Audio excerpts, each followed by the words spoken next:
Good morning, and welcome. You are tuned in and listening to Back Talk with Sharona. I am your host, Sharona. Thanks for tuning in. A bit of a break for the show last week. I want to thank everyone who contacted me and wanted to make sure that I was okay and with questions about the show. More on that later. We're going to be talking about the show and the future of the show in our final segment.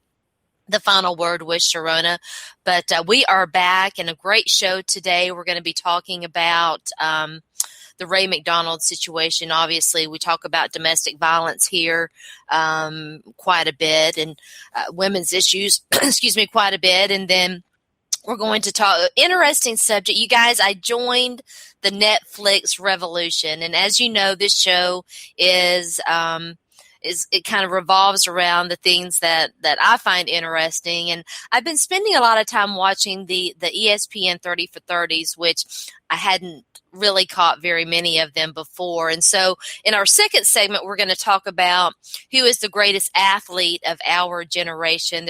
I threw some names out there. Got some names on Twitter. We'll talk about that too. And then in our final segment, as you know, I'm a fan of Game of Thrones, and a topic that's very current. It's getting a lot of buzz. It is how the creators, the show's creative designers have utilized the concept of violence against women, particularly rape, in I think you could question whether it's being used to advance the females' storylines, but definitely being used to advance male storylines in that show. And in the book, too, we'll talk about that as well. We're going to be playing an interview that I had, a discussion that I had with Mike Hart. So stay tuned in for that. But I am joined now by my co-host, my special co-host today. Yes, we do let men on this show, and Zach has been a guest on my show before. As you guys know, I co-host a Wednesday night show with Zach called Going for Two.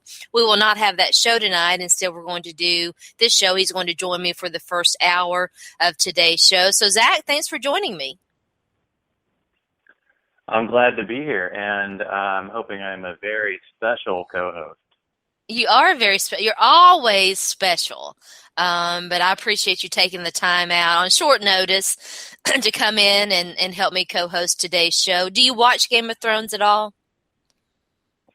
Oh, sure. We got rid of cable, but we got the HBO Go, so yeah, we're all over it. Yeah. I don't have HBO anymore. Excuse me. Allergies are killing me this morning, but I got HBO to go, but I'm actually using HBO Now. I think it's the app that I'm using. So I was able to catch the latest episode Sunday night, which was rather interesting. But we're going to talk a little bit about that show, as I mentioned, in our third segment. We'll get Zach's opinion on it before he gets out of here, and we play my interview / discussion with Mike Hart. So I'm interested to get his thoughts. We very rarely do I ever plan how the talks that I have with people are going to go.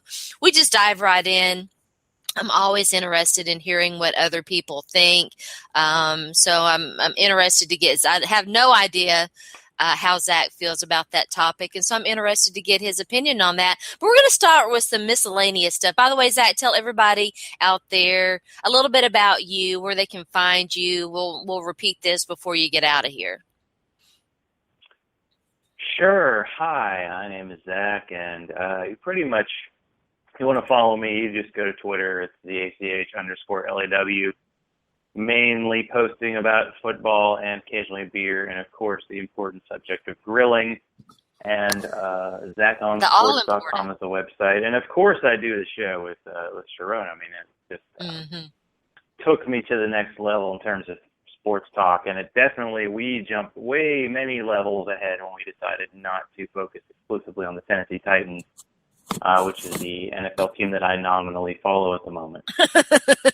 We're going to talk about the Titans in when we get to the first segment, talking about Ray McDonald, the Chicago Bears. And really what I want to talk about, I'm going to take Deadspin somewhat to task. You guys know that I'm a fan of a lot of the Gawker websites. I read Deadspin regularly, every single day. Jezebel and Kotaku, which is their gaming site, and I'm a gamer, you know that. So I have a bone to pick with Deadspin. We're going to talk about that once we get to the first segment. We're going to talk about some miscellaneous things to begin with. Some sort of big news, I suppose. Michael Sam, former Zach, is a Missouri Tiger fan, and so I'm sure he's been waiting with bated breath to hear what's going to happen with Mike Sam, the former Mizzou defensive lineman / linebacker, who when he was getting ready to declare for the draft, came out as being an openly gay man, and you could debate. There's a good discussion to be had. We haven't had that on this show yet over whether or not his opportunities in the National Football League have been limited because of that decision to openly declare himself as a gay male. But he has now made his way to the Canadian Football League, which I'm very proud that he's done that. I think that that's a great move for him. How do you feel about it, Zach? Well, it's pretty obvious that the NFL wasn't giving him another shot. He had the pedigree, although it seemed like his senior year he had 9 sacks in 3 games. So I don't know if he quite had the top end ability to make it. I mean, he obviously did get drafted, played in the preseason, but for a guy who played pretty well, didn't really get a second shot. Cowboys held on to him for a little while. But they did that Veterans Combine, which was about as big of a hit as Tomorrowland. Yeah. It I was think kind of one guy was signed out of that, maybe 2. Yeah. So it didn't go very well. Vince Young, speaking of the Titans, Vince Young couldn't even make it to the Veterans Combine. Couldn't even get an invite. Poor VY, yeah. Poor VY. But in short, if you have, there aren't a lot of other opportunities because there's the Arena League, but I don't even know if defensive ends actually play in there because it's pretty much a wide open throw all the time. So Canada is pretty much just won his other shot, and I think Montreal had the right to him, and it's worth a shot. It's going to be good for his career, whether he goes to the NFL or just plays pro football up north for a while. I think he can make a decent career just speaking when it comes down to it. But I read there's an article by Dave Zirin, who does Edge of Sports, is on The Nation, about how Jackie Robinson, when he was signed with the Dodgers, he actually played a year in Montreal because of the tolerant climate. Roberto Clemente played up there before making the majors. And John Carlos, who pretty much was totally shunned after protesting in the 1968 Olympics, played a season there and said he had a really good time being up there. So I think this is a good climate for him. Just get on the field and show everybody what you can do. A lot of guys have started out in the Canadian Football League and made their way to the big time. I can never remember his first name, but the Freeman, the linebacker for the Indianapolis Colts, he played 2 or 3 seasons in the Canadian Football League before getting picked up by Indy. And there's a ton of other names we could mention as well. Zach, let me ask you this. Do you feel like Michael Sam's opportunities in the National Football League are being limited because he did come out as gay? I think there's something to be said for it. I mean, I'm currently in the middle of interview process for jobs, and really when it comes down to it, you have to get over a lot of hurdles to get in there. And they'll come up with reasons not to bring you in. And I think because Michael Sam doesn't have the super high athletic profile, it gives teams an excuse. And it's really, really hard to say about those guys who are in the 7th round undrafted free agent. Who gets a shot, who doesn't, who gets the reps, who becomes the Cortland Finnegan, who becomes the hundreds of guys who Mm-hmm. maybe get 1 year in the league. So it's tough. It's just I guess the reaction by people who are giving him crap for, doing an Oprah thing or being Mm-hmm. public. But it's like, this is something that really hasn't happened before. We know, I think there was a former lineman who came out after he retired. Like, a few guys have done that. Mm-hmm. But no one's done it while they've played. So you kind of got in front of it, and you have to give him credit for that. And I thought he gave a great speech when he won. I think it was an SB. Was that with ESPN? Mm-hmm. But so it's I tend to one agree. of those situations where I'm like, hey, there's going to be, at least he's going to get a shot. Yeah. No, I tend to agree. I do think that there's that element. I would postulate that it's a large element of why Michael Sam is not getting more opportunity in the NFL. The reaction to him coming out and to the announcement that he was going to do this docu-series and really to everything that he does has such an element of homophobia to it. It's amazing to me that people that I consider, intelligent and pretty up on most things don't understand that element to it, but that's a topic for another show. I wish Mike Sam all the best. I hope that he does well, and I think that he will do well in the CFL, and I hope that he does get an opportunity to realize his dream in the NFL. If not, I think that he's going to be successful regardless what he does. Just real quick, the big news this morning, Twitter is all abuzz about the FIFA indictments. Everybody knows that that's one of the most corrupt sports organizations in the world. This has been a long time coming. Are you going to be paying? I know that you're a football purist, Zach. Are you going to pay any attention at all to this? It's kind of like, hey, water is wet. It's just wild. Like, people were talking about going to Brazil in just a crazy militarized situation, and how, like, those stadiums that were built are now were they flea markets or something? These billion-dollar stadiums. The fact that they're going to be in Russia and Qatar, and they're like, oh, by the way, people lied and cheated for these countries to get the bids. We're not changing the bids, by the way. It's like, they know the NFL is going to have the Super Bowl in Antarctica and the middle of the Sahara Desert. But that's okay, because it's, world sport. It's you just go, when is this going to be? What's going to happen here? I mean, they're going to find other people to do it. I mean, in terms of the people running the sport, I don't know. It is always fun to watch the World Cup. It's about when I get into soccer, is once every 4 years. Yeah. I promise to do better about soccer. I don't know that I actually have, but it's a fun sport. I used to watch it a lot when I was a kid. So I'm going to be following this. I think it's rather interesting, and I'm curious to see how it all shakes out. They have not indicted the main guy. We'll see if that. You would think that that's going to happen. I guess we'll find out. Real quick, two big news stories, I suppose, about some young quarterbacks in the National Football League. We'll start with the Ryan Tannehill extension.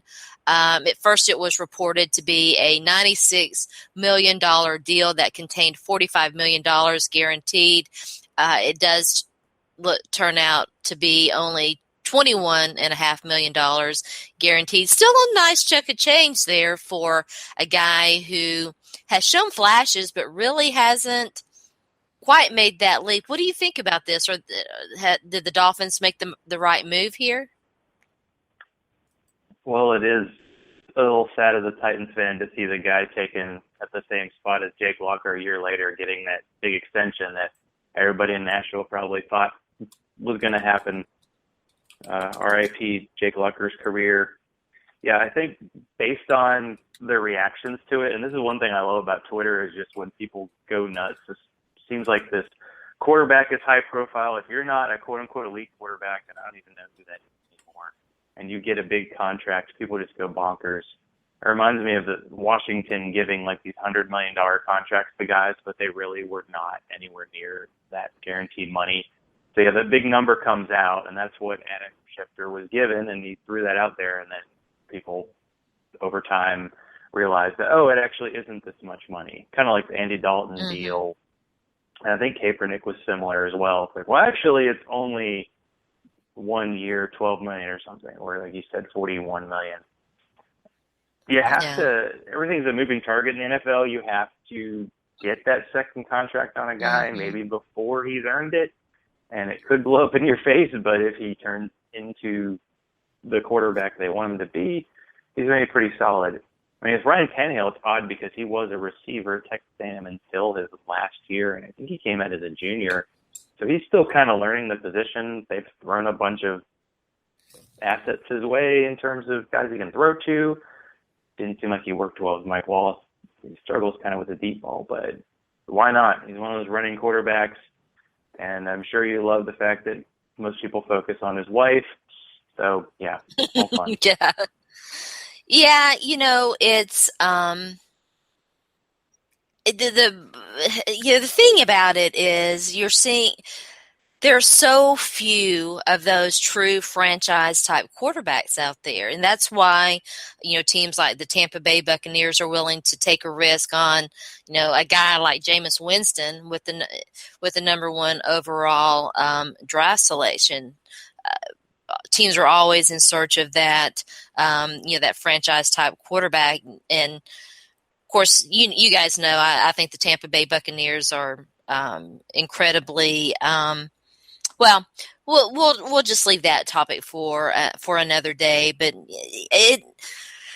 I mean, in a way, I suppose it makes sense because, again, if a guy has shown, you know, those flashes, the hope is that he is the next great guy, and you want to lock him up. And the contract that the Dolphins entered into with Ryan Tannehill is very incentive laden, so it makes sense in that regard. So it reminds me somewhat of the contract that Colin Kaepernick, who we're getting ready to talk about, that you know, that he signed, is very incentive laden, and so we'll see exactly how much money he's able to realize from it. But to me, it struck me as being a little premature, but I guess we'll find out.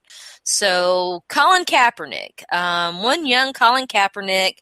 Did you happen to catch this story, Zach, about him tweeting about he's got this 7 storm coming hashtag thing. He's trying to make a thing. It's really kind of dumb. It was dumb to begin with, but it was super dumb for him to include the Houston. You know, there's a lot of flooding, a lot of destruction going on in Texas right now, and he chose to utilize that as a means to promote himself. Did you happen to catch this?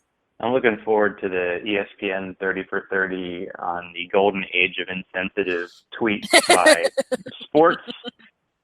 It seems that teams' official Twitter accounts say something really dumb or insensitive about every third day. You recall that commercial the Cavaliers did where the woman jumps into the guy's arms, switches to a Bulls jersey, and he lets her fall, that kind of stuff. And Kaepernick, luckily it's a short news cycle. There isn't even really a cycle anymore, so people probably forget about it by the time it dries up. But yeah, it's bad timing. Not good. And the use of a number thing, it's like, is this a Fast and the Furious promotion or something? I don't know. Yeah, I don't know either. There's a lot of talk. People being super sensitive, being overly sensitive, looking for things to be offended by.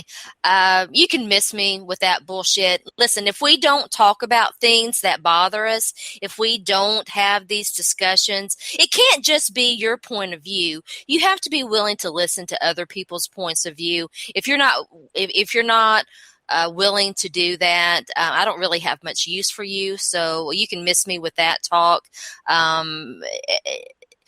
We'll never grow as a society, as a people, unless you don't have to agree, but you have to be willing to have the discussions and to have the open-mindedness to allow the discussion to occur.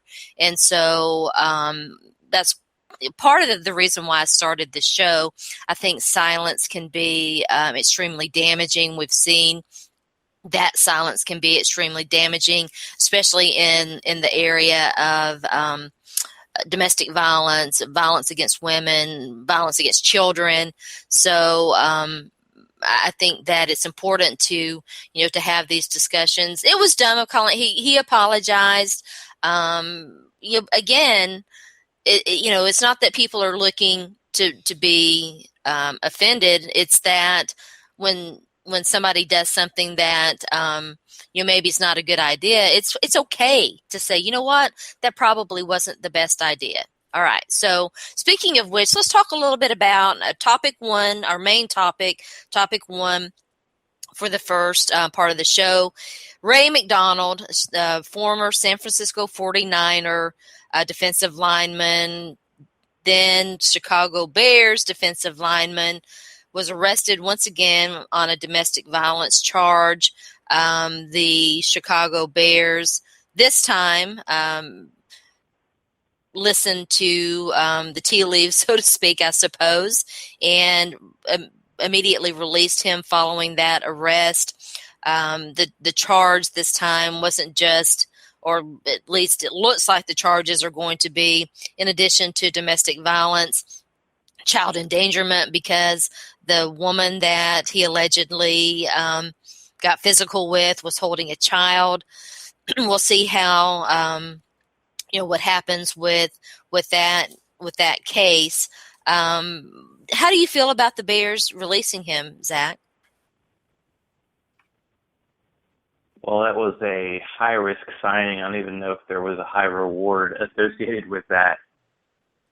I think that's what they had to do, although it's not looking good for the ownership when they say that they had vetted him. And, it seems like one of those situations, and I'm sure you've talked about this in the past, where a football player can be very convincing, especially when he has a certain level of talent, and talk to the team and say, hey, I made mistakes in the past and I'm moving on, and they just leave it at that, and they don't investigate any further and see whether this is something that might happen again, which is going to look bad for humanity and for the NFL and for their team. So they didn't seem to go through that due diligence anymore, and I wonder if, I don't know, it's like, what's the right balance? You give people a second chance. Well, he had seems multiple chances. Well, let's remind everyone what exactly the Chicago Bears did when they signed Ray McDonald. They talked to his parents. They talked to his coaches. They talked to his friends. They talked to a lot of people who were favorable, who were willing to be favorable to one Ray McDonald. But the one person that they didn't talk to was the alleged victim in his first domestic violence arrest, because as George McCaskey said, the Bears co-owner George McCaskey said, well, we know that victims tend to be biased here, aka they cannot be trusted, aka they are less than human, aka we don't care. So hopefully the Bears learned a little bit of a lesson about how to do their due diligence, how to vet, how to conduct an investigation. I'm looking at you, Tampa Bay, when you really mean it, when you really care about the facts behind some awful allegations against a player, you do those kinds of things. You talk to the victims. You talk to the people who might not have such positive, good things to say about the guy that you're so in love with that you're willing to overlook the bad things that they have allegedly done. But what I really want to talk about is this article by Deadspin. I've been watching, again, I'm a fan. I'm going to continue to be a fan. I don't have anything against the writers there, but I'm very concerned about the tone that I see Deadspin taking on the issue of the NFL and its stance toward domestic violence, toward rape, toward violence against women. And so I've been watching with a lot of concern about how they've been writing about it, how they have been covering it.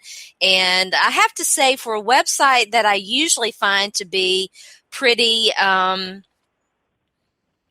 I don't want to say cutting edge. Maybe I do want to say cutting edge. Pretty, let's just say up on the times. Pretty current on how we look at these things. It's really taking a very myopic view of how the NFL is attempting to address the issue of violence against women. The article that convinced me that I really needed to talk about this was when it was written by Tom Lay. I like Tom Lay. I think that he's a good writer. I also think that he and some of his other fellow writers male writers on the website aren't doing good justice to this topic. The title of the article is called "The NFL's Useful Idiots Are At It Again," and what it's addressing. There have been a few people in the media, myself included, who have been insistent that, or who have suggested that, the only way to enforce this new domestic violence policy is to penalize teams that continue to sign these guys with little or no regard to the policy itself or to their past bad acts, alleged bad acts. And here's the thing. Here's the thing that strikes me as so incredibly myopic about how they're viewing it and how they're portraying it. It's a website that has largely gone to bat for players against the tyranny of the National Football League, against the tyranny of how the National Football League cozies up and buddies up to management and owners, and at the expense a lot of times of the rank and file. But on this issue, it seems the website seems perfectly willing to cozy up to the commissioner and to the team owners who are largely getting a pass. The penalties fall largely on the rank and file. And, regardless of what these guys have done, allegedly have done, they're just out here like you and me trying to make a buck. And that Deadspin, of all people, would side with the billionaire owners who are getting this free pass. It's inconceivable to me. I'm having such a hard time wrapping my mind around it. Listen, I almost want to ask them, do you not think they seem to take a very laissez-faire attitude, like domestic violence is no big deal? I almost want to ask, do you think that the NFL just shouldn't give a damn? Should they just ignore the issue and let guys who regularly beat up their girlfriends and wives play? Do you stand for anything, Deadspin? I don't know. I'm curious. I want to know, because this article, the wrap up of the article is that because the team ultimately released Ray McDonald, that the system worked. Well, sure, the system worked if you're willing to accept that owners and the commissioner get a free pass for laying all the blame for everything in the rank and file, which I find offensive. I find that very offensive. Why shouldn't these billionaire owners take a hit? Why shouldn't they be held accountable? Why should it always fall on the rank and file? That's my question to you, Deadspin. So, Zach, I want to ask you real quick, what do you think? What should happen to teams? Do you think that they should be penalized if they – let's talk about the Titans. The Titans have a dozen guys on their roster who have allegedly done awful, horrible things to women. One of the many reasons why I don't have a lot of respect for them right now. What do you think should be done to teams who thumb their nose up at the NFL, at the commissioner, who seems to want to clean up and make the league accountable? What should be done to these teams? Well, at first I thought, why are players getting penalized when they should be getting penalized by the legal system? But at the same time, didn't the NFL just dock the Patriots draft picks because of football deflation situation. So if that's the case, then this is a situation where you wonder what kind of penalty should a team have. Do they have this public, I mean, I guess, didn't they just say they're not going to be a non-profit anymore, but they're kind of a public thing, and yeah, is there going to be any penalty? Like, if anything happens with Jameis Winston, is something going to happen with the Bucs? Well, they're going to obviously be looking for a new quarterback, but I don't really know what can be done, because teams could be fined and lose picks for all kinds of things, but they're going to want to take a chance on a player because of a certain talent level. Yeah. Probably no matter what. Well, we just saw that with the Patriots, right? The Patriots getting fined $1 million, docked 2 draft picks, first-round draft pick in 2016, I believe a 4th or a 5th in I think the same year. Tom Brady, at least right now, going to miss 4 games. Shouldn't the league? Here's the thing. This is what I think. If you're unhappy with how the legal system handles these situations, and the criticism is legitimate, the legal system has long struggled to address the issue of rape and violence against women and children too, probably to the same extent. I don't have as much experience with that issue as I do with the issue of violence against women, but we've seen some of the same issues in child abuse cases, where it used to be a free-for-all. You could go after the victims with impunity, and of course you're still seeing that in large part with the alleged victims who have accuse these athletes of wrongdoing. But if you're dissatisfied with how the legal system operates and you want to see change and you would like to see change affected in a meaningful way, why wouldn't you be on board with the National Football League wanting to do its part? Because change only comes when the attitude of society changes. And part of the problem with the legal system has been that society as a whole has been unwilling and unable to understand the issues. Why, if you want to see the legal system do better, why wouldn't you want the National Football League to create this new enhanced punitive domestic violence policy? Sports can do good things. Sports, because it's so universal, because it's so high profile, because it's so it reaches the masses in a way that the legal system cannot. It can, if successful, it can really work to create an environment of change. Why wouldn't you be on board with that? I don't understand why you would not. Because you're not going to get any change in the legal system until you change juries.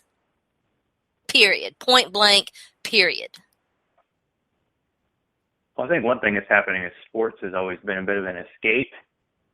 And based on the last year or two, sports is getting sucked into a lot of issues that are happening in the world. You got Michael Sam, we got the Ray Rice, and of course Ray McDonald, a lot of that. So now is the time for the NFL to kind of be a leader on this. Yeah, I mean, I don't understand why you wouldn't be on board. And if anybody from Deadspin wants to come on the show and talk to me about it, I'm more than willing to listen. I'm willing to have that discussion. I just don't understand you guys. I don't understand where you're coming from here. I don't understand the tone of your articles about the issue. I don't understand why you would be willing to let a billionaire get off while putting the onus squarely on, the rank and file, which, I'm an advocate for the rank and file too. And I think there's plenty of blame to go around here. And if we're going to do this, we need to do it right. We don't need to let anyone escape. We need to hold everyone accountable. And so that's how I feel about it. Let's go ahead and move on. We're going to take a quick break, by the way. And when we come back, we're going to talk about the greatest athlete of our generation: Bo Jackson, Michael Jordan, LeBron James, Usain Bolt, Tiger Woods, Bruce Jenner, maybe not of our generation, but obviously a great athlete. The Williams sisters, Marion Jones, what women belong on that list? Let's have that discussion. We'll be back. You can't touch this. You can't touch this. You can't touch this. Can't touch this. My music hits me so hard, makes me say, oh my Lord, thank you for blessing me. What am I to run and do like this feels good when you know you're down. A super dope homeboy from the Oak Town, and I'm known as such, and this is a beat. All right, we are back. Thanks for tuning in. You're listening to Back Talk with Sharona. I am your host, Sharona. I'm joined by my good friend, Zach Law, who is my special co-host this morning. Thanks for tuning in again. Let's talk about this. And Zach, I know, again, you're this football purist guy, but obviously you know who Bo Jackson is. You know who Michael Jordan is. You know who LeBron James is. Have you given any thought to this? Do you know who you think might be the greatest athlete of our generation? Oh, that's a great question. There are other sports that I've heard. Actually, I was in Kansas City. I was in high school when they had Bo Jackson there. So we would just watch him. He's Usually amazing. He'd strike It's out amazing. and then break the freaking bat over his leg like it was no big deal, and then hit like a 400-foot home run. There was one play they showed in his 30 for 30, like he was going back and he actually hit the wall, making a catch, and then threw the guy out who was tagging out from third. And he had, really, in that era, if he had run some kind of spread offense or like the triple option, I was almost surprised that he was just a running back, because they give him the ball every play just based on his athletic prowess. He could do it all. There was an old football video game we had, and it had Bo Jackson and Herschel Walker in there. We basically had to say you couldn't play on those old college teams, because basically if you hit him in the backfield, you might have a shot to tackle him, but otherwise he was going for an easier touchdown every single play. Bo Jackson was amazing. And the fact that he was such a great athlete was one reason why they didn't diagnose his injury, where blood was like, what was it, a artery was cut off or something? His whole hip thing.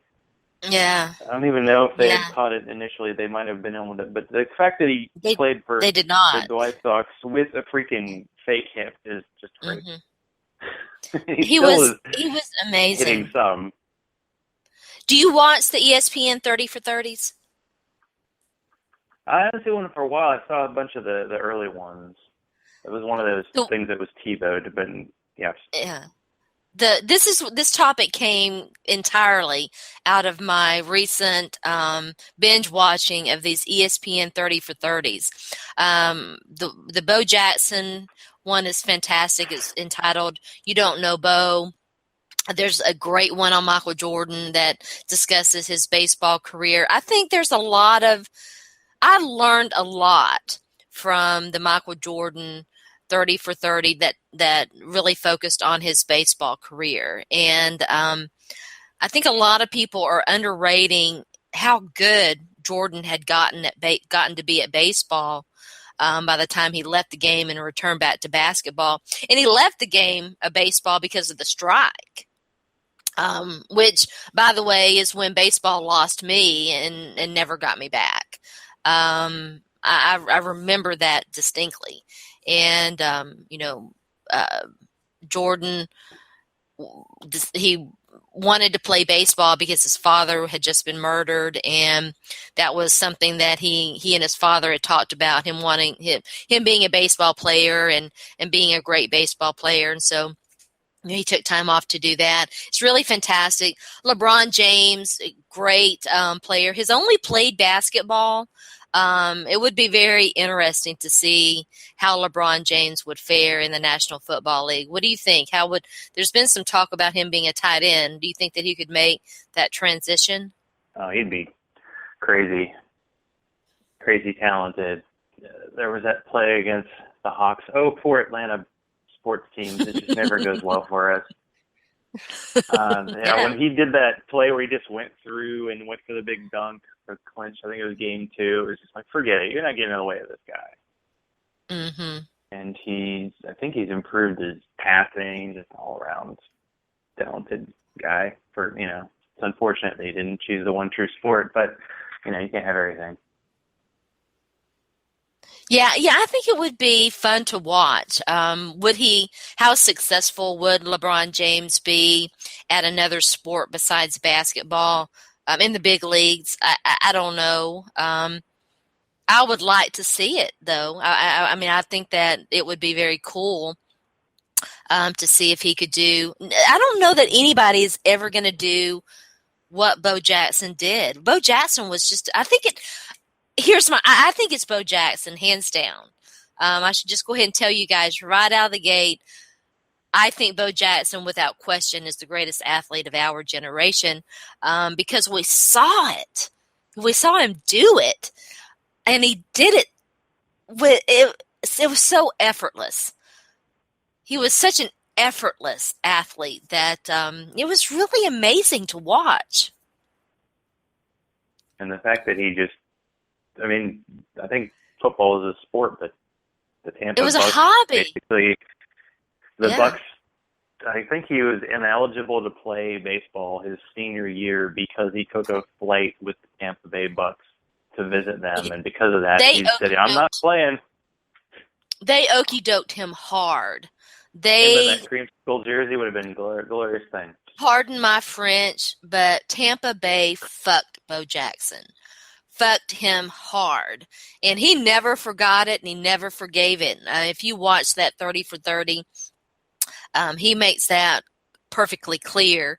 They did ruin his eligibility. He was at batting practice or baseball. He was preparing for what could have been the greatest senior season ever for a collegiate baseball player, and found out that he was ineligible. He told Tampa Bay not to draft him, that they would regret it. They did anyway.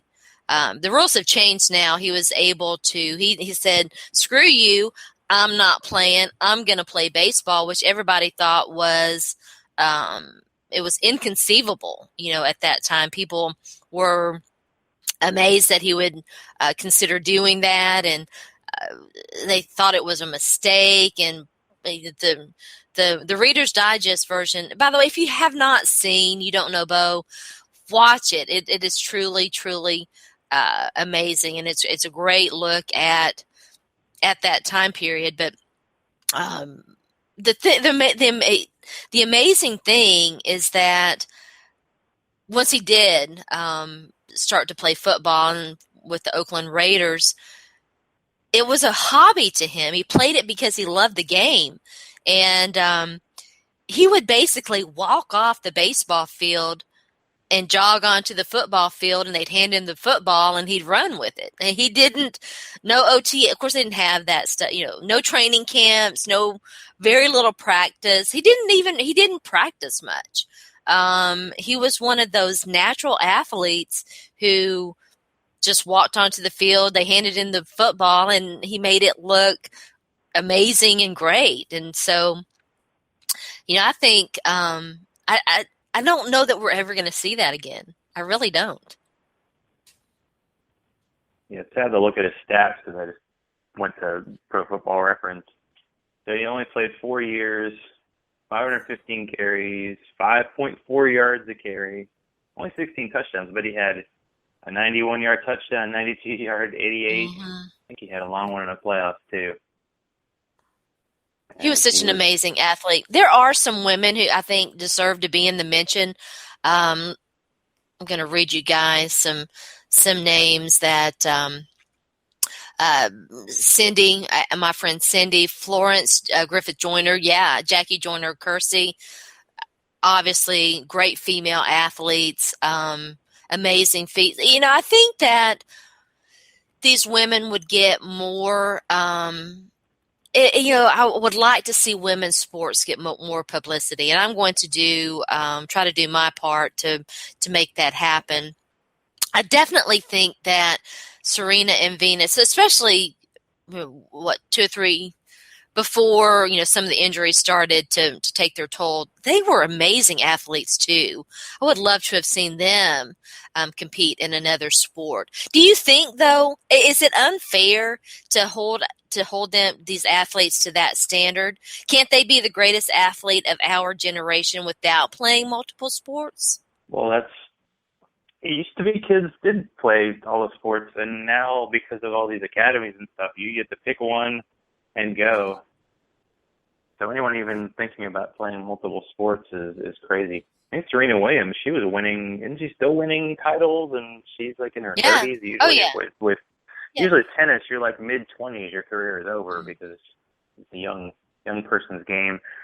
And they go pro so young, they're like 15, 16-year-olds. So to be able to, it's that greatness and then maintaining it. Maybe it's that flash in the pan that we noticed that because Bo Jackson had a long football career, kind of like the Kurt Cobain thing. Like if he hadn't committed suicide, would we go, oh, no big deal? Or so the long sustained career, something we haven't seen much of late as Titans fans, is something to be admired as well. Yeah, I think that longevity is. I think Zach raises a great question. What is the criteria? What criteria should we utilize when we're judging this topic? What is the criteria that we should use when we sit down to analyze who the greatest athlete of our time is? Longevity, I think, has to be one of the things that you check off, has to be part of that checklist. I'm divided on whether I think multiple sports should be part of that. I think so, though. Don't you? I mean, I think if you can play and succeed at multiple sports, you've really accomplished something. It's true. What else should be on the list, Zach? What other sports do you play? I was a swimmer. I was a swimmer. I played softball. I played basketball and volleyball. I wasn't that good at either sport, mostly because I was too short. I was really too short to be super effective at either basketball or volleyball. I played tennis recreationally. I was a decent tennis player. I ran track. I was a baton twirler. I had my thumb in a lot of different things. As a matter of fact, I found my old baton at my parents' house. I found my old baton. They saved it, which is my competition baton, because she had practice batons and you had all kinds of different stuff. But I found my competition baton. It was pretty amazing. Yeah, we want to see a little show maybe on one of the Going for Two. Routine. I'll have to think. Might take out your computer with that one. Live on Periscope, Sharona twirls the baton. I'm down for it. I'm down for it. I need to know. I'm not. You're the one. You give me the slang. You show me what's going on. What's the deal with this Periscope? I keep seeing it, and I have no clue what's going on. Periscope is an app that allows you to broadcast live via Twitter. Periscope. And people would want to see me live on Twitter. Yeah, of course, Zach. You're a star. Why wouldn't they? Yeah. You are a superstar. But isn't it like you're seeing me walk around my house? Is that what it is? We want to see you break dance. That's what we want to see. Oh, well, you want to see me break? That would happen.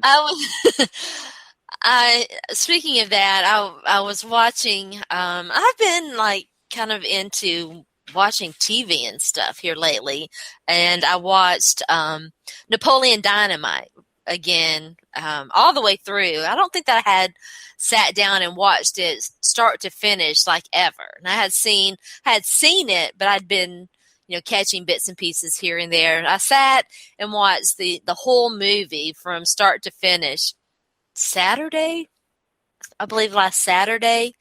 And it's such a great movie. I love stuff like that, though. We want to see you. We want to see you win the election. You know what? Hillary should hire you to do her skit, to do the skit that will knock her over the edge to become president. And we want to see you breakdance. So now there's a talent portion to the interviews coming up for president as well. It would not surprise me at all. That's where the flaming baton comes in. Right? Only flaming in this house will be when I turn my grill on. Other than that, and that's well contained. I put Tiger Woods is on. Usain Bolt is an amazing athlete. I don't think you can deny that. Tiger Woods, I put him on the list. I don't think people think of Tiger as an athlete, but, he was. Again, injuries and other things have taken its toll on him. But, Bruce Jenner back in the day, Lord, Bruce Jenner, what a fantastic athlete he was. Of course, he's making news for different reasons now, but, But that's like the battle of the network stars, right? They really should bring that back. Yeah. Was that guy from Welcome Back Kotter with the big mustache, running all the... Do you watch? Slightly before my time, but it's a fun idea. What is that show? American Ninja Warrior or something like that. Oh, speaking of which, and I can never see that show advertised without remembering that Cam Wembley was on it, and hey, Titans players are retiring rather than play for the team. Yeah, I saw an article about how he had retired, and I was like, he played? I think we had this. I don't know if it was an argument before. You're like, no, he's going to be good. I think he was not good. He was better than people gave. He was better than he gets credit for. Well, yeah. I'm going to. Now, last year was he was could jump not over that. Credit pretty low. Well, listen, I'm going to defend you, Cam. Don't worry, I got your back. You were better than fans gave you credit for, especially your first year with the team, transitioning from the 3-4 to the 4-3, and your transition from the 4-3 back to the 3-4 wasn't as big a success as we hoped. But we here at Back Talk wish you nothing but the best. But do you watch that show? No, I don't either. I have only heard of it. I keep thinking of that show where people run into like obstacle stuff and fall over, but that's obviously a different show because American Ninja people actually have athletic ability on there. Yeah, the Seahawks punter, John Ryan, apparently recently competed on it. The general gist I got from the little blurb that I saw was that he did not do well. But first, the punter was on there, but punters are, they're people too. Punters are people too. Punter arm wrestle Charlie Whitehurst. I'm pretty sure that whole Ryan Suckup, he wanted jokingly that he was going to arm wrestle Mariota for number 8. They were printing those number 8 jerseys like 2 days before the draft, I'm guessing. Mariota was getting his number. Oh, yeah? Cameron Wembley, 11 sacks in 2006 and 11 sacks total with the Titans. So in 3 years. Zach's such a hater. Zach is such a hater. You can't go. I know sacks are sexy, but it's not just about sacks, and we'll just leave it at that. I know you wanted to talk about your Hawks. I almost fell out of my chair, you guys. No, listen, really. let me come on. I roll with it. Yes, I am. Let's do it. You guys, I sent Zach a text early this morning because I had not yet selected topic number 2 for today's show, and I was like, so do you want to pick a topic? I'll let you pick one. And 4 hours later, he sent me, okay, an exaggeration, a few hours later, he sent me a text. He wanted to talk about the Hawks, and I almost fell out of my chair. It's basketball. Well, Zach wants to talk about basketball. To you, I typed Michael Sam, the whiny SEC, because they're whining about camps and transfer rules. And Atlanta teams always face planning in the playoffs. That's how it goes. Okay. So 1 year the hockey team made the playoffs, they got swept. The Hawks get to the finals for the first time, conference finals, they get swept. Usually when the Braves go to the playoffs, no one even knows that they lost because they didn't go to the game. And the Falcons had that infamous loss to the 49ers in the championship game, and they've had a lot of playoff struggles. So Atlanta's been a rough spot. Yeah. They get a lot of crap nationally, and maybe we deserve it, especially for our reaction to any kind of winter weather. The Hawks have been a little bit up and down in the playoffs, that's true. But, I mean, I think you've got to credit what they've done. I mean, they had a great season. Yeah, most years I've been here, Atlanta Hawks every year get to the playoffs, lose in the first round. And I remember, and it's not like I'm a big follower of the team, but I was trying to figure out who's actually on the team. Like, they had one guy who was a top 5 pick, all these people I'd never heard of. They had a Missouri guy of all people. But they had some bad luck. I mean, we're talking Ed Reed twisting Chris Johnson's ankle in the pile kind of bad luck. Then they have 2 players in 2 games get injured out for the season during that Cleveland series. And when that happens to you, you're done. No matter who you are. Did you watch any of the Hawks playoff games?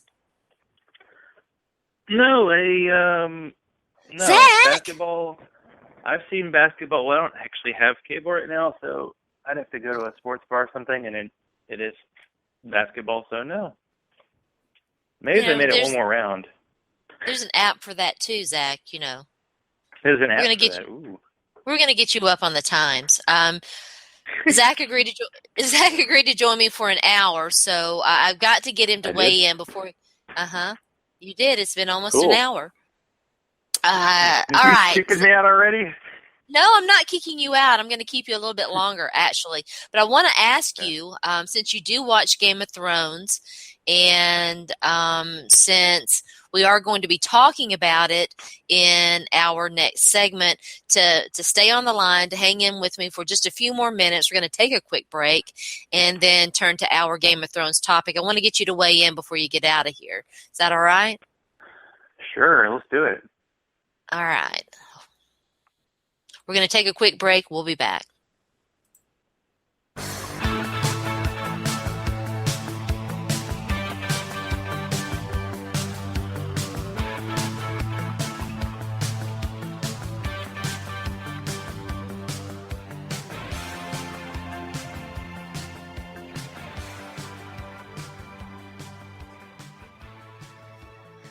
All right, welcome back. We are back. Zach is still with me. I see him still on the line.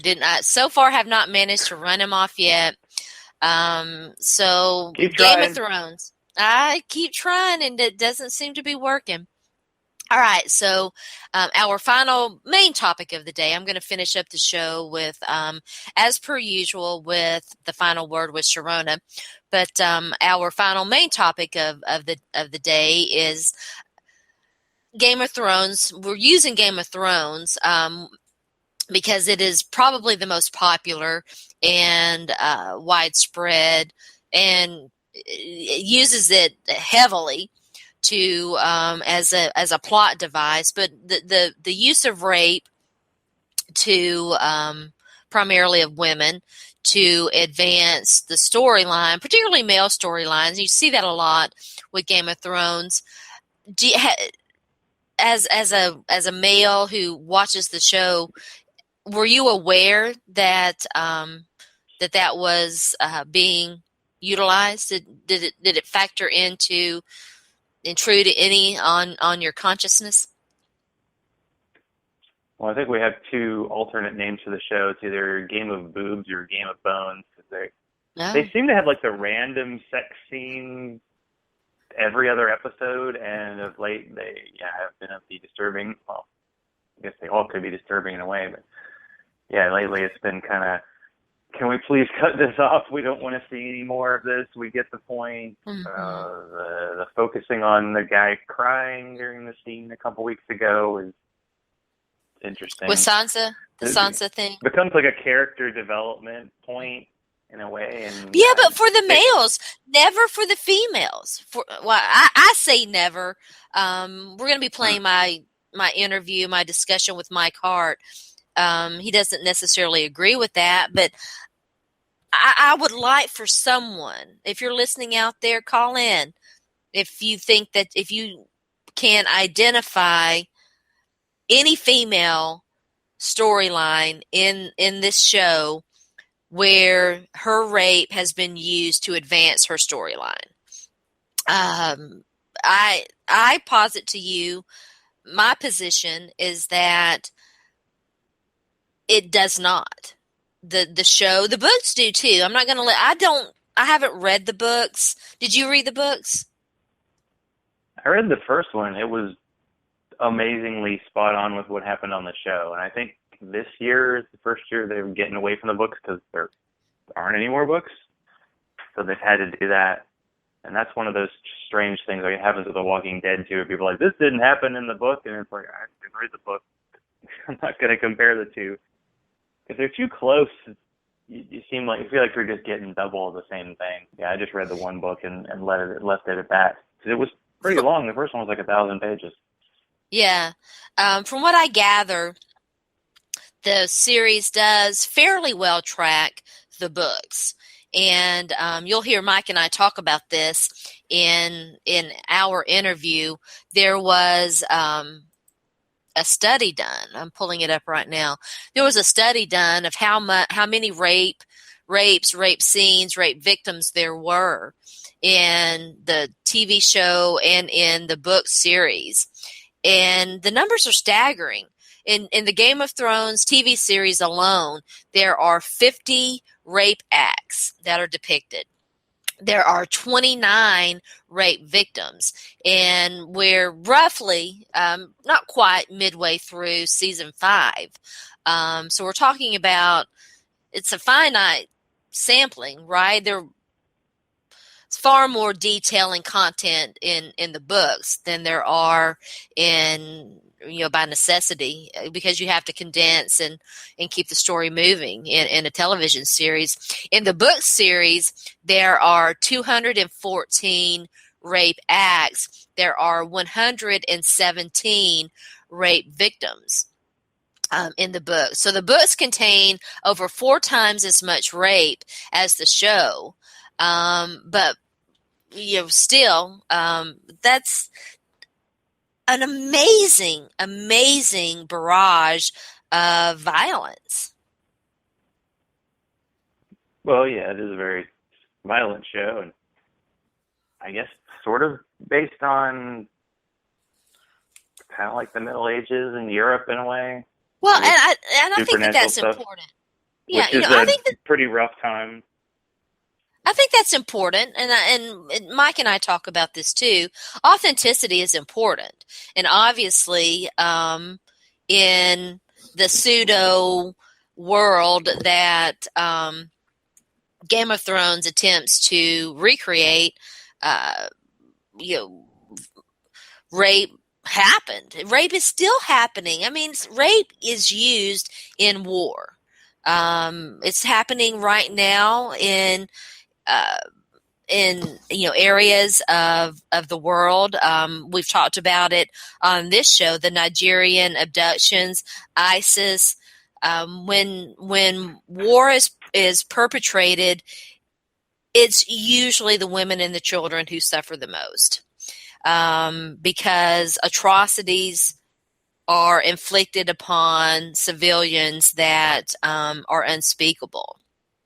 And so, yes, I mean, I don't think anybody's saying the series or the book should ignore that. I think what people are starting to question is the need for so much of it, when a lot of it's unnecessary.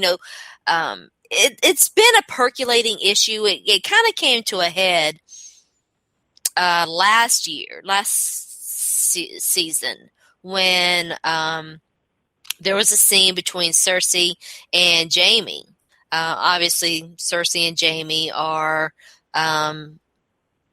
a very semi-tragic. They have their brother and sister. They have children together. So incest is also a theme, a huge theme in both the book series and in the television series. But there was a scene between Cersei and Jaime where it was rape. He raped her. She was in front of their father's coffin. She was saying no. He largely ignored that, and they had sex despite her, saying no repeatedly. And there were a lot of attempts to downplay that by saying, "Oh, well, it was consensual by the end." No, you don't. No, I mean that's. That whole train of thought is insane to me, but it's an interesting topic. I'm glad that Zach was able to hang in there and weigh in. Do you think that they use too much of it? I can't say how much would be an acceptable amount. Because that show, there's a lot of gratuitous violence and violence against women, and if there weren't as many, too much or not, it's like it's trying to figure out how is it supposed to be serving in the plot or the story as opposed to just being kind of gratuitous. Because the Cersei Jaime scene seemed just kind of gratuitous, especially when his next when Joffrey, who had just been killed and all that is oof. And I think it was different in the book, but I'm not sure. That might have been one of those times where it actually differed, but it was different from what it's all uncomfortable. Yeah, it was different from what I gather. Sansa's storyline is different too, because the show's creative team wanted to. There's so much, Mike and I talk about this in our discussion. It reminds me in a way of the attempts to adapt the J.R.R. Tolkien books. You have to, in the process of combining and to be able to create a workable script, a workable outline for a trilogy or whatever, you have to do some combining. You have to condense and combine. And so Sansa is the storyline that's currently being utilized in the series is a combination of two characters. But I think that, here's the thing. I think that people would still watch. I think people would still read the books if they didn't rely so heavily on a cheap mechanism like the rape of a female character to engender emotion in a male character. I think people would still. I think the shows and the book would still be wildly popular. So it kind of begs the question on why. What need is there for it? And at some point, it becomes almost it's dehumanizing, and I think, unfortunately, I think the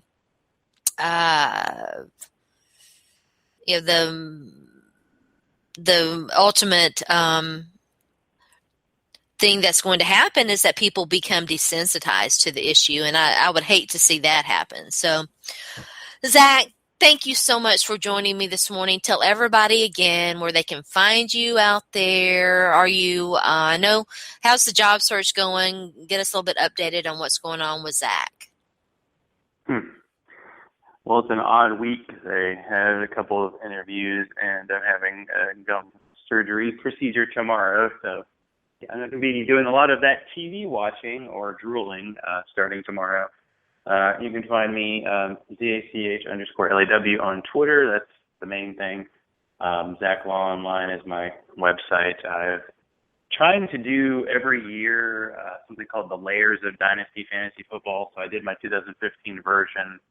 I did a story last week about the freak out, the kind of the stages of grief, but in the stages of freaking out about the Ryan Tannehill contract on Twitter, and probably post something about rookie drafts because, I try to do that every year. But that's really where to find me. Thanks for having me on. I feel honored to be in your presence again. It's nice to talk. It was great to talk to you. Zach and I did not do a show last week, and so I was missing Zach time. I was missing my time with Zach. Again, we're not going to be doing a show tonight. We're going to substitute this show for tonight's Going for Two. We will be back next week, next Wednesday night, Going for Two. We drink beer, we talk football, we talk about a lot of things, so stay tuned in for that. So thanks again, Zach. Well, thanks for having me, and anytime. All right. Well, now we're going to play my interview, my discussion with Mike Hart on the Game of Thrones issue. When we come back, we'll wrap things up. You'll get to hear me talk about what's going to happen with the show, what's going on with the show, the final word with Sharona. So stay tuned in. Welcome back. You are listening to Back Talk with Sharona. I am your host. My name is Sharona, and I'm joined now by Mike Hart. Obviously, this is a pre-recorded interview, as you guys heard throughout the show. And Mike is fellow member of the Vol Army, Vol Navy, I guess. Yeah. And so we've had some discussions on social media about the Game of Thrones and the topic of violence against women and rape, and how different movies, and primarily we've been talking about Game of Thrones because it is so popular. It is a show that as you guys know, that I watch regularly. I'm kind of late to the whole I did not begin watching the show when everybody else did, and I saw people talking about it, and I became hooked. But as I said earlier, I have not read the books, so I'm curious to get Mike's perspective. I'm going to bring Mike in here, let him introduce himself to you guys, and we'll find out a little bit about him. So Mike, thanks for joining me. Well, thank you for having me on. I really do appreciate you taking the time to have me on your radio show. Well, a little bit about me. Let me see if I can't squeeze this into a 30-second elevator scene. So I was born and raised in Knoxville. Well, let me rephrase that. I say Knoxville because most people don't know where Kingston, Tennessee is, because it's pretty much just a truck stop. You blink on I-40 westbound out of Knoxville, and you've missed it. Yeah. So born and raised East Tennessee, joined the Navy back in 2001, got out, went back to the University of Tennessee, met my wife in Knoxville. She's a Clemson alum, and then we moved out here to Denver, Colorado, because we follow the golden rule. Whoever makes the gold makes the rules. Well, there you go. Yeah, and she made the rule, if you want to stay married, we're going to follow this job opportunity out here in Denver. And I kind of like her a little bit, so I figured, you know what, why not? Well, you know what? From your description, I like her a lot, too. I tell you what, she's sweet as can be, but, she doesn't take any kind of guff off of anybody. She's a kind of, she calls me on my BS on a regular basis. Well, good. We're going to have her on here, too, then. Well, I think she's upstairs watching one of her Real Housewives of insert random city. Okay. So she loves her garbage TV, and I really don't want to Nothing interrupt. wrong with that. Nothing wrong with that. No, everybody's got their own little.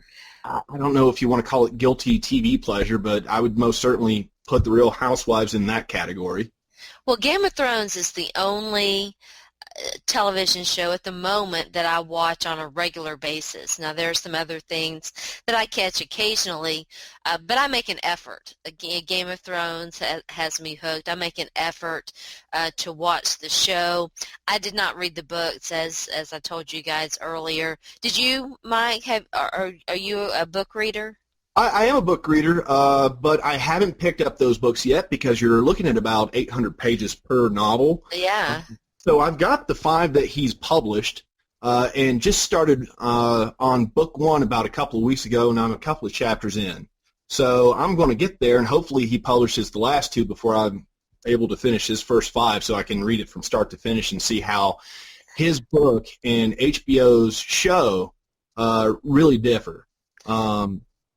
Because there's just so much more detail in the book in the book version. Insert any kind of movie or TV show here that you don't necessarily get to see on TV or on the big screen.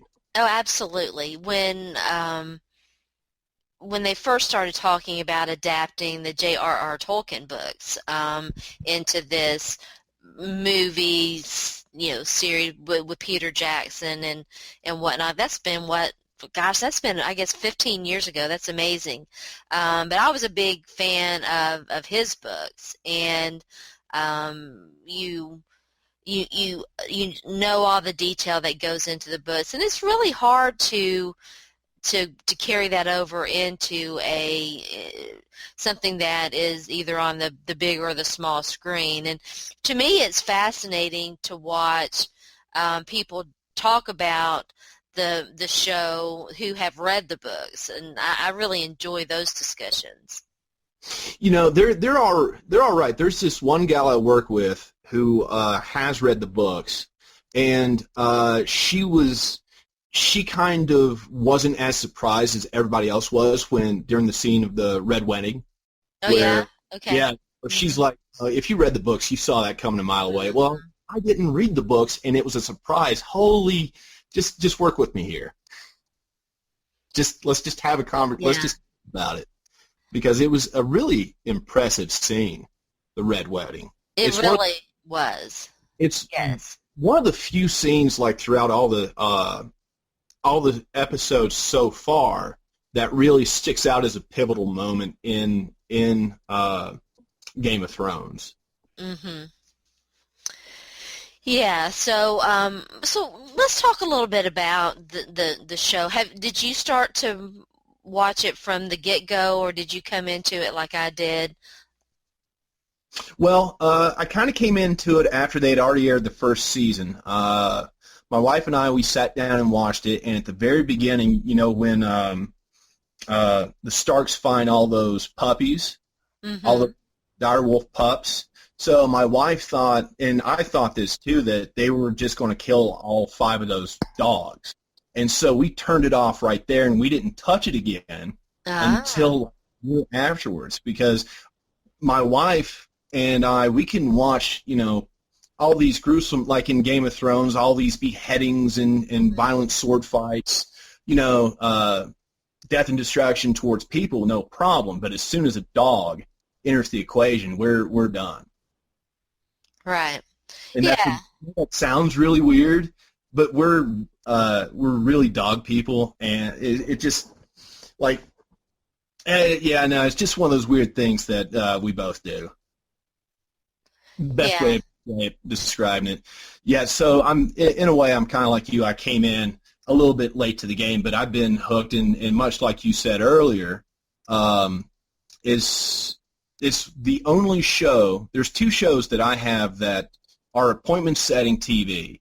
One is Doctor Who, and then the other one is Game of Thrones. That's an interesting combination. If you drew a Venn diagram of fans of Doctor Who and college football, it'd probably just be me. Right? Probably. I don't know about that, but yeah, I mean, I think it would be maybe a small audience. But yeah, I have not, fortunately for my productivity and my time management, I haven't gotten hooked on that one. I did just recently join the Netflix Revolution. And I'm like, what took me so long? Why did I wait so long? So I've been checking out a lot of different first episodes of like Arrow and Breaking Bad and The Unbreakable, Kimmy Schmidt, and a lot of different. What was the one I caught the other night? Grace and Jane or something like that. Yeah, the new one where the husbands Yes, divorce that the wives one. to go live together or whatever they're doing. Yeah, I've seen the previews for that one. I can't say that it's high on my watch list. It was Because it was. I didn't intend to watch it. I was actually laying in bed and it came on after something else that I had. But it was actually funny, and I like all the actors that are in it. Lily Tomlin and Jane Fonda and the guy. Oh, one of the guys. Martin Sheen, obviously, and then the other guy who was on Law and Order. So yeah, it's a great group of actors, and so I kind of enjoyed it. But I only watched the one episode, so um, well, what Mike and I have been talking about, and obviously one of the topics on the show this morning is how, and not having read the books, once I started to get, some of the concerns that I had about how the show's producers and writers and creators have utilized the mechanism of violence against women, and we're going to talk primarily about rape because that's been one of the things that has kind of seen a spike. It's always been there. People have always talked about how the books and the show utilize that, but there's been a spike in it recently, sort of infamously, I suppose. The Mary Jane announced a few weeks ago that they were going to quit actually promoting the show, and they had been a big proponent, a big promoter of the show, and so that was kind of surprising. A lot of people are starting to express those concerns about it, and so that's what we're going to focus on a little bit this morning, although we'll see how the conversation goes. Let it take us, as we usually do, let it take us where it will. But I think one of the things that, not having read the books, I didn't realize that it was from what I can gather, the television series does very much kind of track, just sort of much like Peter Jackson did with the J.R.R. Tolkien books, but it tracks.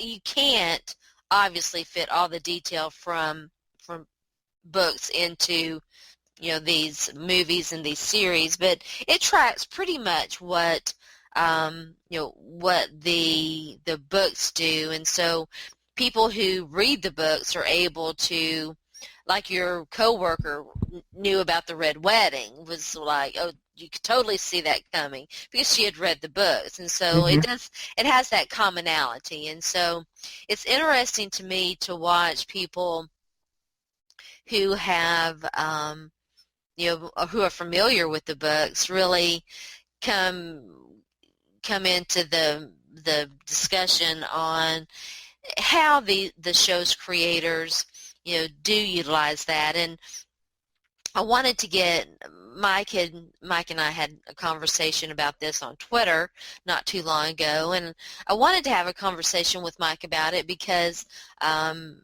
first of all, I respect and admire him from the conversations that we have had on Twitter, and because I think that it's important to have these discussions, and someone who's a faithful watcher of the television show is the perfect conduit to really have the discussion.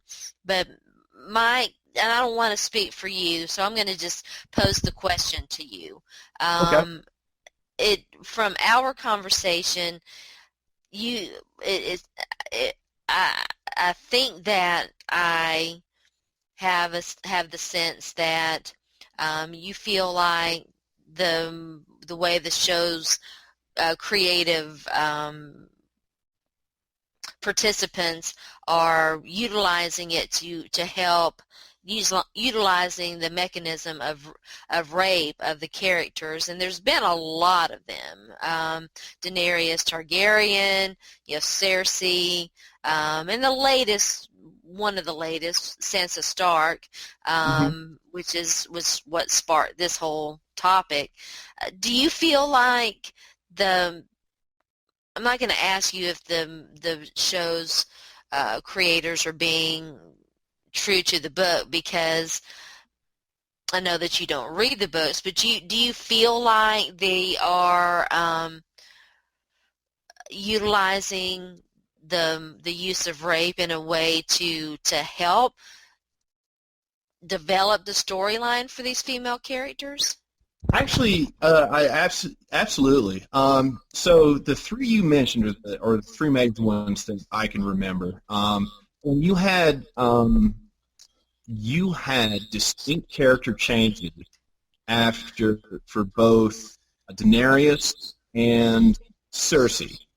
Now, we're still in the development of seeing how the rape scene for Sansa is going to play out. So, from what I've read, is that in the book series, there was a post on it, not but 20 minutes ago on io9.com, and a Tumblr user went and counted the number of victims and and compared them between the books and the TV show, and the books beat out the TV show just on sheer numbers. I wish I wrote those down. I've got it right here. I've actually had pulled it up. Well, it's interesting, too, because the books, obviously there's a lot more content there, right? And when you're trying to, what Game of Thrones, I think, is in season 5. It is. Season 5, episode 5 or 6. Somewhere around there, around episode 6. And so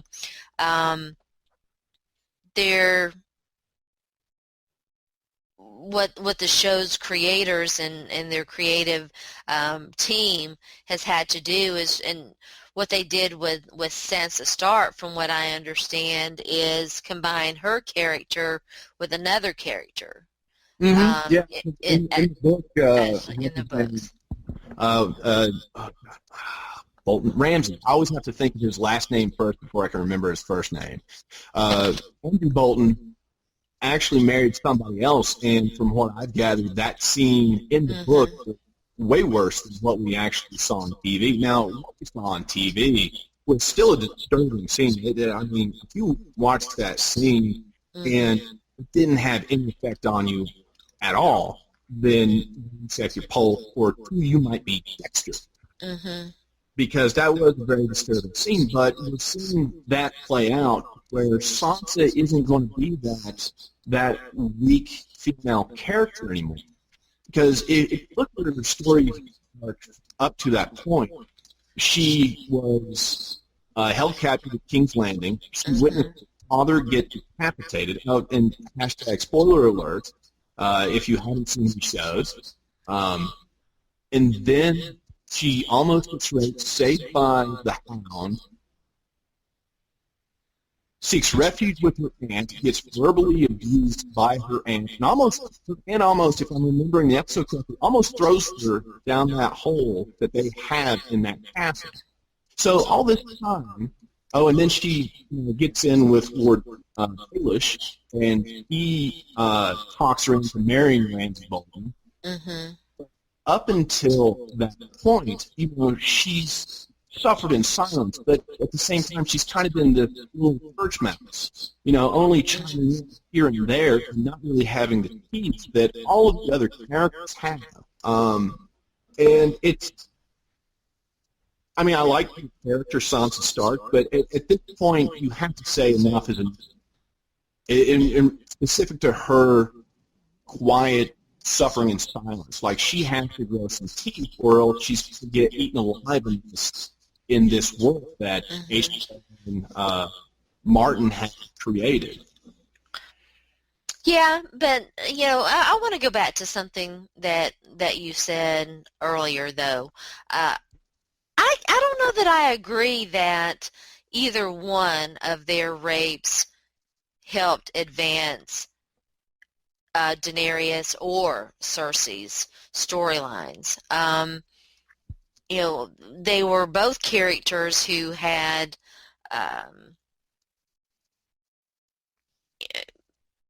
seen things before that, who had gone through some things before that, and obviously went through a ton of things even after after their rapes. And so I just wonder, you have to ask yourself when and I know that obviously there has to be some historical context too, and rape and violence against women was very common in the type of fictional setting that the books in the show are set in, and we can't ignore or deny that rape is used today we're seeing it right now with ISIS and the Nigerian abductions and all of that. It's still a very common tool. It's still a very common mechanism. And I don't think anybody in this conversation I'm not talking about just you and me, Mike, I'm talking about in general, is saying that that rape shouldn't be part of the storytelling. But just focusing on, and you're right, we don't know where the show is going with Sansa right now. We don't know how her storyline is going to turn out. But still, what we've seen so far is her rape, the effect of her rape, mainly on only one character, and that's Theon, Reek, however you want to characterize him. Her rape was seen and heard through his eyes, and we're still seeing a lot of the the lingering effects of that, and the abuse that she's suffering at the hands of Ramsay are still being shown through his eyes. There are not any characters, well, I take that back. Now Cersei talks about her rape, but none of the other female characters even ever get an opportunity to talk about it, to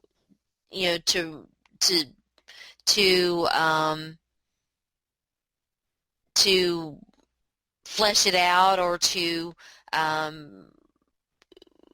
make it real in the sense that they acknowledge it or whatever. You know what I'm saying? Okay. So the main objection is that they're not given the screen time to process the emotions and the events appropriately. Yeah. I mean, I don't see how you can say that it advances their storyline or develops their character when their characters never talk about it. Well, no, but it's rather interesting that when Cersei does talk about it, it's not.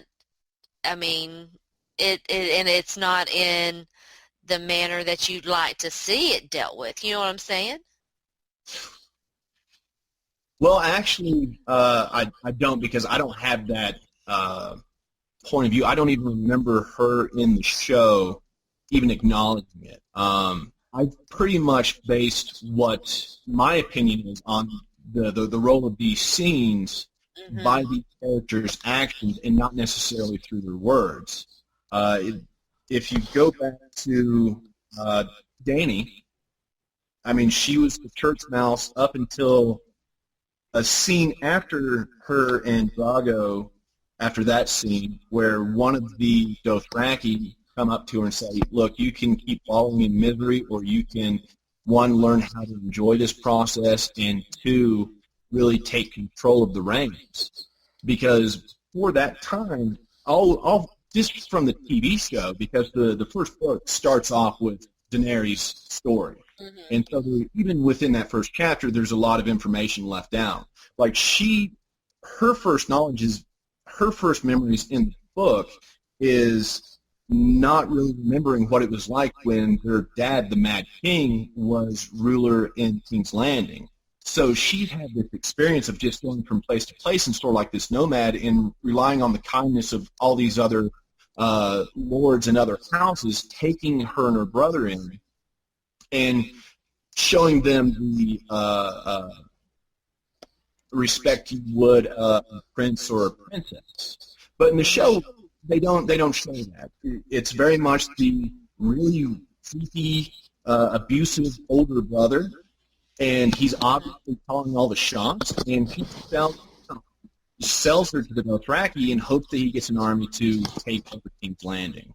And she goes along with it. But after that scene, her character flips. So you do have a point that these characters, they don't vocalize and they don't process it the same way somebody would in the real world, I'm assuming. But that's the glorious part, not glorious, but that's how these scenes in fiction can differentiate between real life events. I mean, in the real life events, we're not having this conversation. We're not saying that so and so went through this horrible experience, but you know what? They turned their life around and developed a cure for cancer, or figured out quantum computing, or figured out the solution to global warming. That if somebody said that about a real person that I know, I'm ducking that. See, I'm punching them right in the face. I think that's the problem, though. The problem is that one of the problems is that these characters never get an opportunity to own it. They never get an it's not theirs. It's Theon's, or it's it's Drago's, or it's whoever. It's never theirs. It's always it's always tied to or associated with a male character. You don't even with Sansa, you don't even get the visual. All you see is the back of her dress being ripped, and then it turns to Theon, and everything is happening through his eyes, and it really is the impact that it has on him. When he tells her later, it can always get worse. It's about him and what he's gone through, and so I just. And see, I didn't come out of that specific scene thinking that at all. I think I was done with Reek when his sister came to rescue him, and he cowered back into the cell. Mm-hmm. So I was done with that character, like right then and there. Yeah, that was hard to take. That really was. So the Sansa scene, I thought. Have you seen the latest episode, by the way? I don't want to spoil it for you. I have. You have? Okay. Mm-hmm. So there were three possible outcomes for Sansa's scene. One, it just solidifies and I mentioned this on Twitter, so this isn't anything new.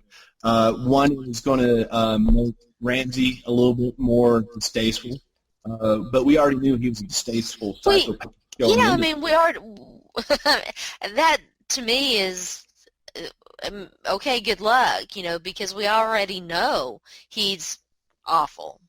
Right, but I was just trying to think of like the organic way on how the writers could possibly be taking the scene, because I don't think that the writers and producers are just arbitrarily shoveling these these rape scenes or these violent scenes against women just willy-nilly for shock value. The production cost on a single episode of Game of Thrones is an estimated $6 million. So any given season, they're dropping 72, and there's so many storylines going on that they don't have time to waste. I'd be very surprised. They're on season 5 right now.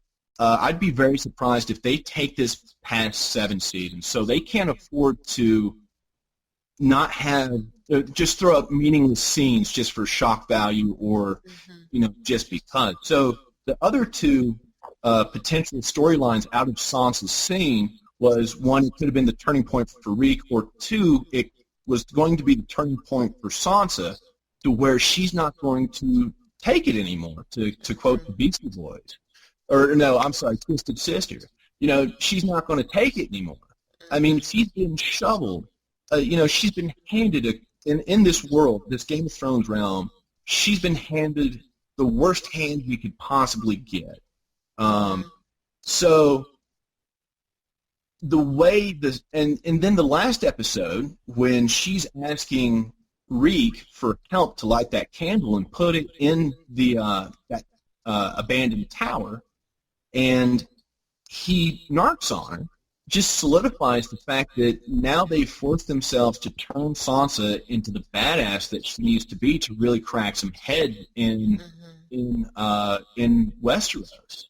And she's finally realizing that she cannot rely on anybody else for her survival but herself. Because up until this last episode, she thinks her entire family's dead. She hasn't heard from Jon Snow since he went up to the wall to become a crow.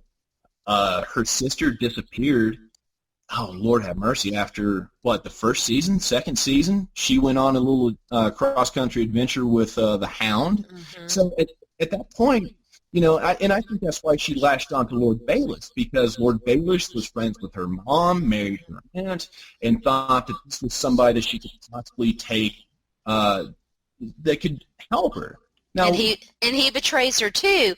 And see, so all of these things that we're talking about and saying are real things that can lead a character to an epiphany or a defining moment, or what have you. I'm still listening for how Sansa's rape is going to be more than all these other things. Her losing her family, tying her horse to Littlefinger, who betrays her, sells her to Ramsay, and it's interesting too, because when you contrast how what I keep going back to, there's a lot of group rape, and it's alluded to, and you see some of it in the TV show. There's a lot of it in the books, as I've learned from the research that I've done. Mm-hmm. And it keeps reminding me of that Jodie Foster movie where Kelly, is it called The Accused? Where she's gang raped. I haven't seen that movie, to be bluntly honest with you. Jodie Foster's not really one of my favorite actresses, just because that voice is like nails on a chalkboard to me. So quite literally the only movie I've seen with Jodie Foster, well, 2 movies, Contact and Silence of the Lambs. Okay. Well, you haven't seen the movie. It's a movie where she plays a young woman who is gang raped by 3 men in a bar.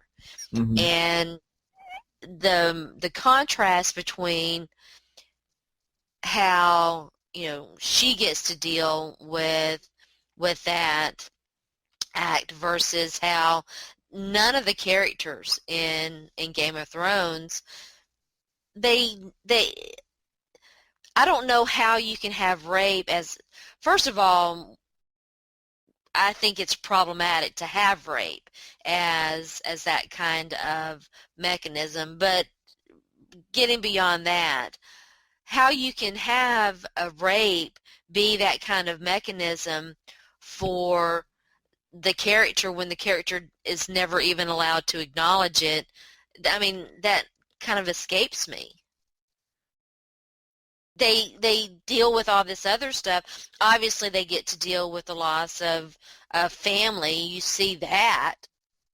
The show's creators and the creative team let them deal with that. I mean, you see Daenerys still, dealing with her past and with people who, in the last episode, she got to meet someone she felt had betrayed her, and, here he is bringing her this gift of Tyrion, Right. Well, and I think that's a very valid point. I think that's a good point. I never really noticed that they were allowed to deal with the betrayal or with the family issues. Well, specifically because, if Ned doesn't die at King's Landing, then a lot of the stuff in the subsequent stories, seasons don't happen. So it's interesting. I can't wait to see what does ultimately transpire. By the way, some of the numbers that Mike and I have alluded to that neither one of us have mentioned. In the Game of Thrones, the TV series, as of, let's see, this was probably before the last episode. So today, the rape acts in the TV series are at 50. Rape victims in the TV series are at 29. Rape acts in the book series, 214. Rape victims in the book series, 117. But then again, remember we're talking about condensing, and you really do have to condense, and the show's creators and the writing team, the creative team, had to combine a lot of characters, and so but still those numbers are staggering. Oh, my jaw hit the floor as soon as I saw them, because even on the TV show numbers, like, I only specifically remember the 3 scenes that we've been talking about: Dany, Cersei, and Sansa. So the other 7, it completely went past me. Yeah. Let's talk a little bit about, before we get out of here, let's talk a little bit about the last, I don't guess it was the last sexual scene, the next to the last sexual scene between Cersei and Jaime Lannister. Was it rape or was it not rape scene? Do you remember that one? I do remember. And that's the one I want to see. When it comes to adult shows like Game of Thrones, I very much believe that when they're adapting this from a book, or if they're creating a show from scratch, I honestly believe that all options for, anything can be used for a plot device. Mm-hmm. But with your more hot button issues, violence against women, rape, so on and so forth, then you really have to justify it, in my mind. Now, for me, justification is like a dramatic change in character. But that Cersei scene, like, I've scratched my head a couple of times trying to think why they even did that, because that scene happened right at Joffrey's funeral. And really didn't, kind of stuck out. But at best I could say is that Cersei became a little bit colder after that, and Jaime, leading up to that specific scene, he was endearing himself with Brienne, and they may have done that scene may have tried to keep Jaime morally ambiguous, because here's all this evil filling his heart, and before those scenes with Brienne, he was just known as the Kingslayer. He was lower than scum because this is the character that pushed Bran out the window in the first few episodes after he caught them in the act at Winterfell. So this is the one where, if you're going, to me, how I've watched the show and all the stuff that I've noticed or even not noted, I think that's the scene that you can hang your hat on and say, this is the one that they really dropped the ball on. Mm-hmm. Yeah. And that's all there is to it, really. At least if specific to Jaime and Cersei, that specific scene. Yeah, I think that it was very problematic, and I don't know. I still struggle to try to figure out exactly what purpose it served, and I think that that's where a lot of the criticism is coming from. Exactly what purpose do 50 rape acts serve in a series like this? That's an overwhelming number of rape acts for a series like that has, I don't know how many episodes, 100, I forget how many episodes that we're on right now, but it's not a large number, and for there to be that many and that many victims, it seems to me that there's a very good argument to be made that whatever purpose, whatever device it serves, it's possibly getting lost in the numbers. I think a lot of people don't realize how many times it happens. And so, maybe we become desensitized to that. Well, that's a very valid point, because you can look, and we've been desensitized to violence since, Lord knows when. You can go to the Wile E. Coyote cartoons from, Warner Brothers. So violence has always been, although in that specific post, they never really say what constitutes a rape act, whether it was just mentioned in passing or shown on TV.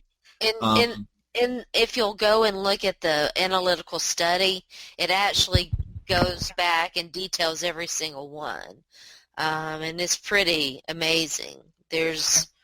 Was that not the original post? Was that something they linked out to? Yeah, it was linked out to. There's the actual study itself, and the author of the study listed every single one of them. And so, warning, if very much, I'm going to be tweeting out these articles and the study that Mike and I are talking about. Just be warned that there are very much trigger things in there, and so if you're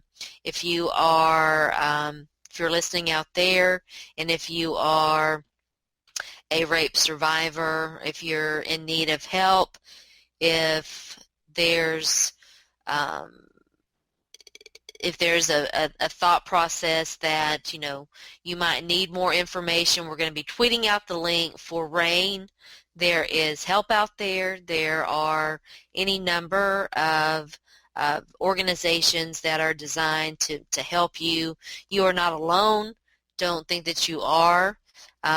This is a very important topic, and I really do appreciate Mike taking the time to discuss it with me. You'll have to come back on, Mike, and we'll have to continue as we'll track what's going on with Sansa, and we'll continue this discussion. Oh, absolutely. Anytime. Just let me know the where and the when, and I'll be more than happy to come on and talk Game of Thrones with you. Well, I do appreciate it, and thanks again. And I know that you've got other things to do, so I'm gonna let you go. We're gonna take a quick break. When we come back, we're gonna wrap things up. So stay tuned in. You've been listening to Back Talk with Sharona.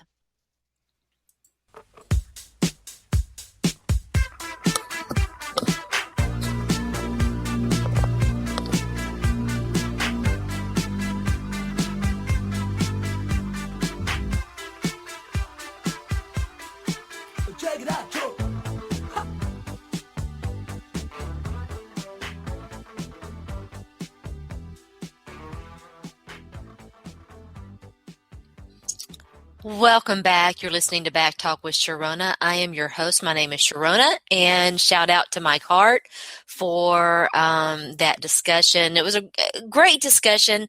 Really enjoyed having it with Mike.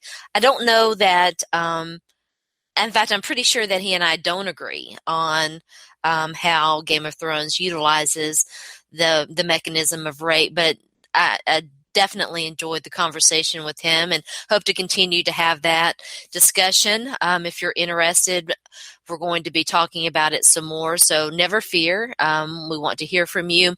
The call-in number, we're actually getting ready to wrap up, but for future reference, our call-in number is 646-200-4149. I always want to hear from you. I want to reiterate how we concluded that recorded segment. If you are a survivor out there, there's help available. You're not alone. Go to RAINN, RAINN.org,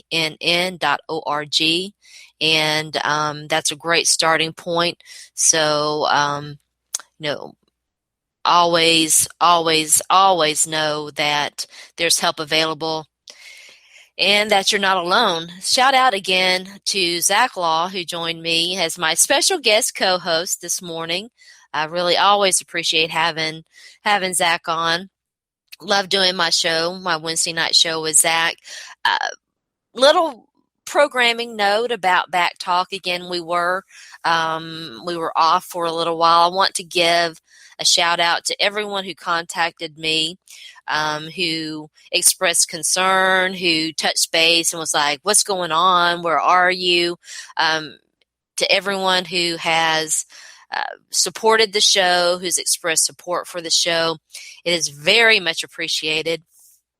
It's kind of amazing to me how this show has grown and kind of evolved from just this fun little thing that I started as a way to, express some of my thoughts, and to know that it's had some far-reaching impact for some people who listen out there is pretty amazing to me. So thank you all. Thanks to everyone who has been listening, who has supported it. Again, I really do appreciate it. We'll be back on Monday. We're back to a regular schedule, Monday and Wednesday. On Monday, Natasha is going to be co-hosting with me again. She's helped me before, been a co-host before. We're going to have a great show, probably focus a little bit more on sports for that show. We'll have to see what transpires between here and there.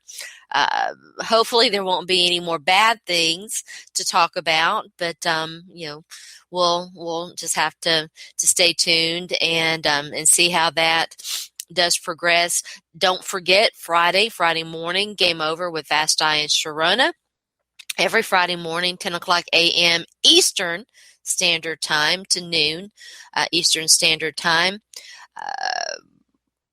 Thanks for listening to that show as well. I hope you guys have a great day. Happy Hump Day. It's Wednesday. We're halfway there. The weekend is just around the corner. I hope you enjoyed your long weekend. I know that I did. Had a very interesting weekend. Thanks again for listening. Again, shout out to Mike Hart and to Zach Law. We'll be back on Monday. Thanks again, and have a great day.